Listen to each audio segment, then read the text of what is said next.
May mga taong nagtatanong sa akin, Daphne, bakit single ka pa? Bakit hindi ka pa mag-asawa?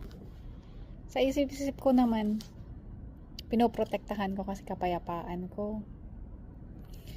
Tignan natin ano ba nangyayari sa dating industry ngayon. Nanggo-ghost lang sila. Nanlalaglag. Tumitiklop lang yung mga lalaki. Like, I think guys cannot see that I'm a very loyal queen. So once I see my king, I find my king, I will choose them every single day for the rest of my life. I will make sure that I treat them and I respect them as my king forever. Hindi ata kasi nakikita ng mga lalaki yon. So, syempre, ano bang typical gusto ng mga Filipino guys? Di ba maputi?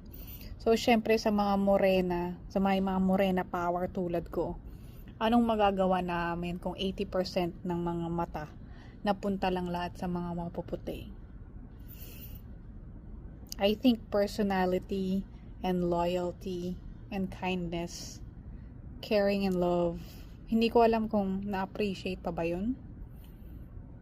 Parang mas gusto na lang ata nila yung thirsty videos, dancing bikini videos na pinopost sa social media hindi ko naman kasi ginagawa yun, di ba? Pero I think